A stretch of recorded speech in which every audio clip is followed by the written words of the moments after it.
I'm Nicole Birnbaum, and today I will be talking about Eleanor Roosevelt's speech on the adoption of the Declaration of Human Rights, which she gave to the UN in 1948. In her speech to the United Nations General Assembly, she not only helped inspire the Assembly to accept the Declaration, but also gave a speech that would inspire generations to come to fight for their freedoms wherever they are.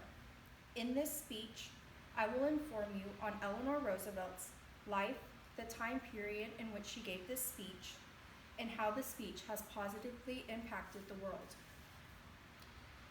Eleanor Roosevelt was born Anna Eleanor Roosevelt on October 11, 1884, to Elliot and Anna Roosevelt. Although she was born into a wealthy New York family, her early childhood was more like a nightmare than a daydream. According to an article about her life on firstladies.org, her mother died when she was 8, her younger brother died when she was 9, and her father died when she was 10. In her first decade of life, she had become an orphan and had experienced more loss than any child should ever experience. She and her youngest brother ended up living with their maternal grandmother after their family of 5 had been reduced to just 2. While in school, she learned French, Italian, and German. In 1898, she began going to boarding school in London, England, under the instruction of Marie Souvestre, who was known as quite a feminist in her time. Eleanor later said she was one of the greatest influences on her educational and emotional development. Being the niece of former President Theodore Roosevelt, she was afforded many opportunities to have a glimpse into the lives of people in completely different social class that she had never experienced. These life lessons would prove to be influential in her later years. She married Franklin Delano Roosevelt, also her 5th cousin once removed, on March 17, 1905, and the marriage was blessed with 6 children, 5 of whom lived to adulthood. In March of 1933, she began her stint as the longest-serving First Lady when FDR first took office in his first presidential term. Eleanor not only kept her job as editor and writer while being First Lady. According to womenshistory.org, her press conferences were only open to women to ensure that women would keep their job during the Depression. Her desire to help others and fight for equality was clearly seen in her time as First Lady. She was seen as a beacon of hope and inspiration for women everywhere.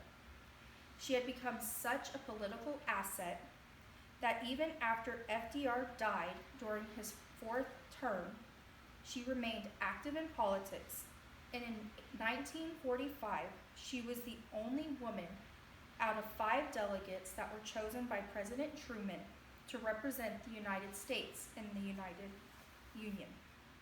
Nations. Her time serving in the UN came at an important time not only in American history, but also the history of the world. When the UN met in 1948, the world was still recovering from punches thrown by World War II. The world had just gone through a terrible time in which the evils of how we treated our fellow mankind was cast into the light. Although it was a dark time in our history, it may have been a perfect time for this speech to occur. Not only had she helped write and edit the Declaration, but her extensive political background made her able to hold her own against the Soviets. This was a great showing of feminine power for the time.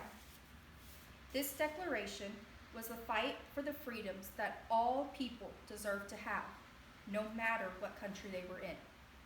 It was one of the first documents that stated the inalienable rights that all humans have.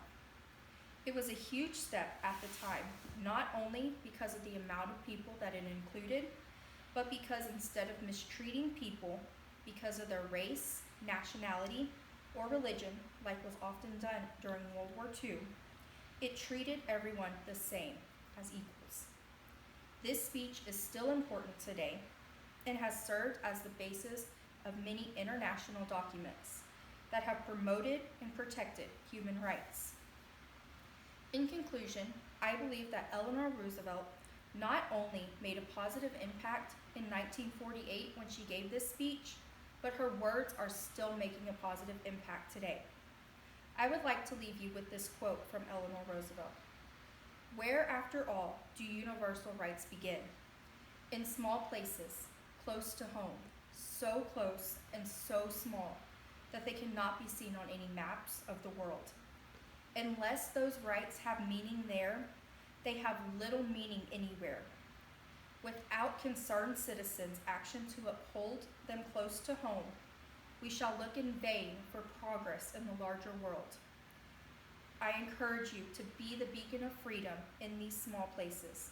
Thank you.